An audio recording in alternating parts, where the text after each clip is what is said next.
Hello everyone, welcome back. So you can see I'm playing Super Smash Bros. Ultimate again, and today I'm going to be showing off the Dragonborn from the Skyrim game, from the Elder Scrolls series.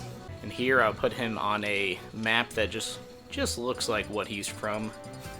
And I'm going to choose a very ill-fitting song for Skyrim, but I like choosing it whenever it's available, so I'm going to be doing it. Alright, where's he at? There he is. Look at him go. And you know what? I'm just going to be putting him up against dragons. So I'm going to start with Ridley here. Just a nice, obvious choice. And let's see if any of these... they all kind of look right. They all look very Skyrim-like. Yeah, I'm going to do that one. That one looks the most Skyrim-y. Nice little ice dragon here. Yeah, for the Dovahkiin, or the Dragonborn, as he is known in English tongue, it is the main character from the Skyrim game, so his moveset is kind of whatever you want him to be, because the Skyrim games, the Elder Scrolls games, including Skyrim, are RPGs where you can choose whatever you want. So for him, I just did a variety of attacks. I have the little chakram on the side, nice little ranged attack. I have a little wind spell here.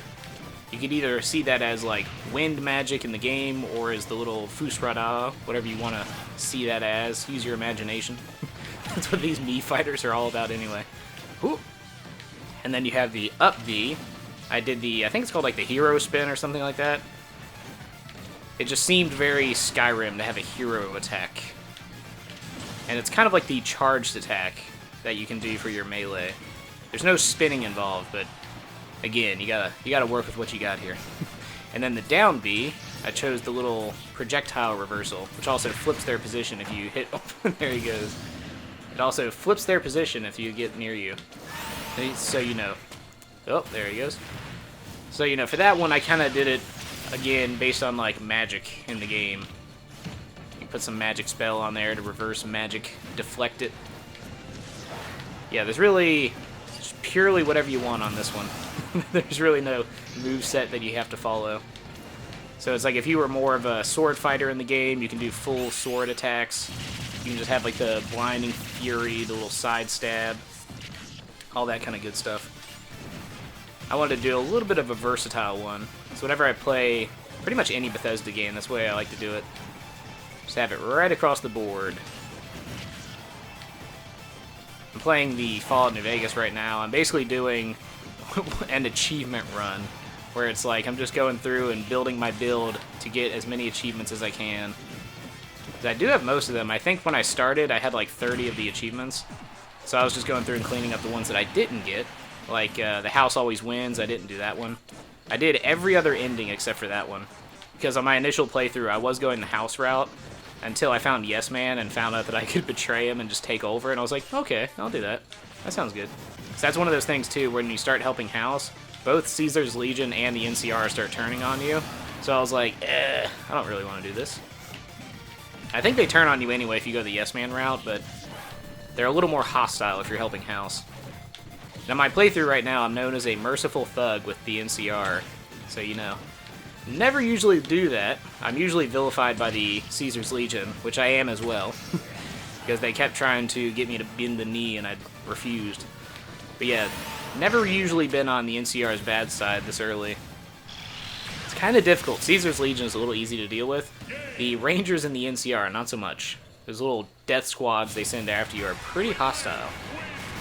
And he just completely destroyed me there. Dovahkiin's happy about it in the corner though, so I guess it's all good. Alright, next dragon up will be Bowser, which is debatable on his dragon status, but oh well. I'm gonna do that one. That one looks pretty Skyrim.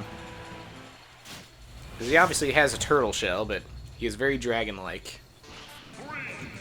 Yeah, Fallout New Vegas is good. There are definitely some drawbacks. Pretty much any of the early Bethesda games.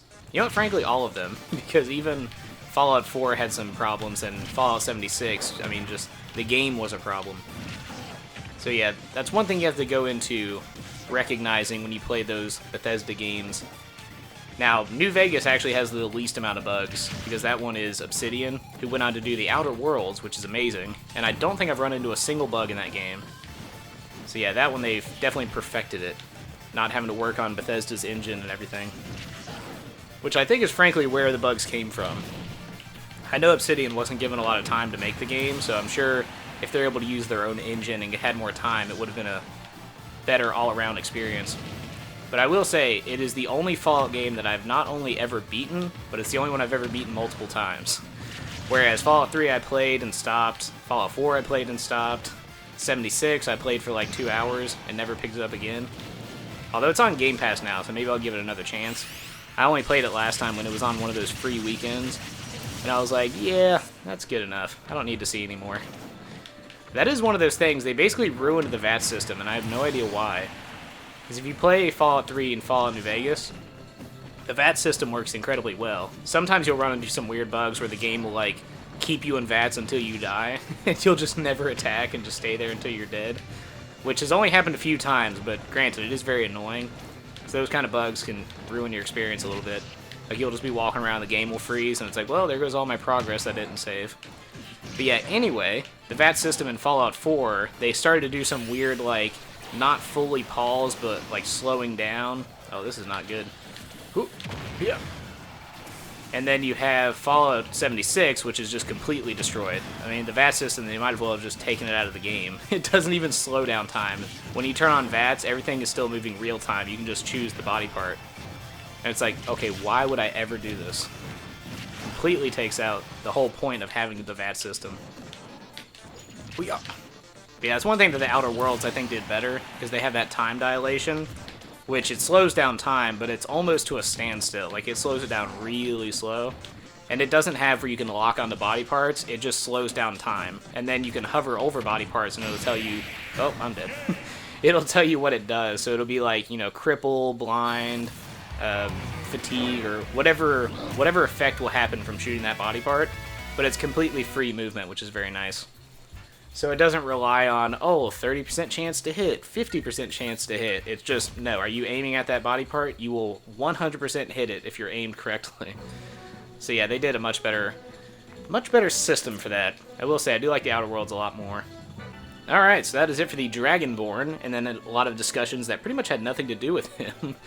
But yeah, that is it for the Mii outfits for now. I think up next I'll be doing Shantae, and then after that, I'm not entirely sure. I know there's Lloyd that was added, which, frankly, I forgot what game series he came from, so he's not very high on my radar.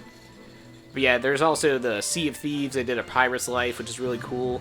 I don't really know how I can record that, because they're pretty long, and stuff like that I kind of like just doing by myself, and not have to, you know, get out the recording equipment and turn all my fans off and all that nonsense. So yeah, we'll see. Maybe I can find some little spots that I can do it in. Alright, so anyway, that is it for this. Hope you enjoyed it, and I'll see you in the next video.